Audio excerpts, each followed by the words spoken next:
Good morning and Jain Israel. Welcome again. I am Sapna Singh, your political science teacher. Today we discuss about class 8 chapter 6 understanding our criminal justice system. In this chapter we discuss about key players of our criminal justice system, what is the role of the police in investigation a crime, and what is the role of the public prosecutor, and what is the role of judges, and what is a fair trial, an essential element of fair trial. Now firstly we discuss about key player of our criminal justice system.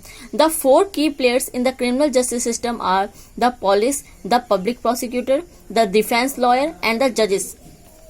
Now firstly we discuss about what is the role of the police in investigation a crime.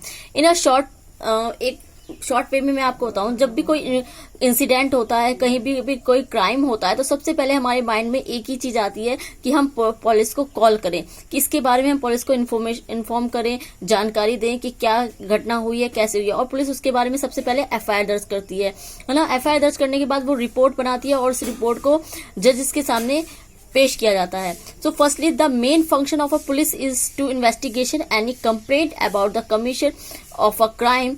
An investigation includes recording statement of witness and collecting different kinds of evidence. Police investigation करती है और सबूत इकट्ठा करती है, witness को देखती है कि क्या क्या उस एविडेंस लेती है उस इंसिडेंट के बारे में. On the basis of the investigation the police are required to form an opinion and police file a charge sheet in the court if they think accused person is guilty. और अगर उसको लगता है कि जो accused person है, जो भी अभियुक्त है, वो रियल में रॉन्ग है, तो उसके लिए चार्ज शीट दाखिल करती है कोर्ट में. And the police can not decide whether a person is guilty और innocent. That is for the जज ऑफ टू डिसाइड. पुलिस नहीं डिसाइड करती है कि जो बंदा जो एक्यूज पर्सन पकड़ा गया है कि उसने दोष किया है, उसने क्राइम किया है कि नहीं किया. ये सब डिसाइड करना पुलिस का काम नहीं है, ये डिसाइड करते हैं जज. The police investigation always have to be conducted in accordance with law with full respect for human rights. जो पुलिस की इन्वेस्टिगेशन होती है इस तरह होना चाहिए कि वो कहीं भी जो लॉ है उसको ब्रेक ना करे, और जिनकी इन्वेस्टिगेशन कर रही है तो किसी भी पर्सन के साथ ऐसा बिहेवियर ना करे जिससे ह्यूमन राइट को हार्मफुल और वायलेट होता हो. And next the right to be inform at the time of arrest of the offence for which the person is being arrested. और जब वो किसी भी पर्सन को अरेस्ट करती है तो उससे पहले उसको इन्फॉर्म करना जरूरी होता है कि वो किस क्राइम के बेस पे, किस रीजन से उसको अरेस्ट कर रही है, इसके पीछे रीजन क्या है. And the right to be presented before a magistrate within 24 hours of arrest. और किसी भी जो एक्यूज पर्सन है, अभियुक्त है, उसको अरेस्ट करने के बाद उसको 24 घंटे के अंदर उसको जज के सामने, मजिस्ट्रेट के सामने पेश करना होगा पुलिस को.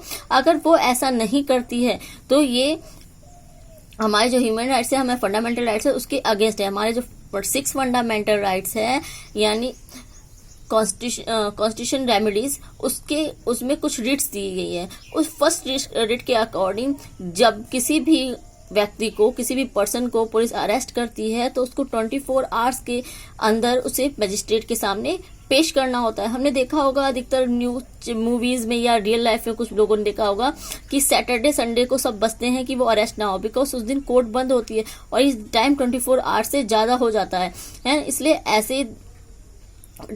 इसलिए जो पुलिस अधिकतर किसी बंदे को अरेस्ट करती है, जिसको छोड़ने वो सैटरडे संडे करती है जिससे कोर्ट बंद रहे. The right to be ill treated of torture during arrest और इन कस्टडी. और अगर किसी को भी जब उसे अरेस्ट करा जाता है उसके दौरान उसको टॉर्चर नहीं करा जा सकता अपनी कस्टडी में. अगर ऐसा पुलिस करती है तो उसके अगेंस्ट में रिट डाली जा सकती है. And confession made in police custody can not be used as evidence against the accused. And a boy under 15 years of age and woman cannot be called to the police station only for questioning. और किसी भी जो भी बच्चे, यानी कोई भी अगर बच्चा बॉय या गर्ल 15 साल से छोटे हैं और वुमेन्स को पुलिस स्टेशन में क्वेश्चनिंग के लिए नहीं बुलाया जा सकता. ये हमारे कानूनी अधिकार है जिनके बारे में हमें अच्छी तरह से नॉलेज होनी चाहिए, जानकारी होनी चाहिए. ये हमें किसी को भी टाइम का नहीं पता है और कब क्या चीज कोई ऐसा इंसिडेंट किसी के साथ होता है, तो ये ऐसी चीजें हैं जिनके बारे में हमें पूरी इंफॉर्मेशन होनी चाहिए. Now thank you student. In next video we discuss about what is the role of the public prosecutor and what is the role of the जज. Thank you very much. जय हिंद.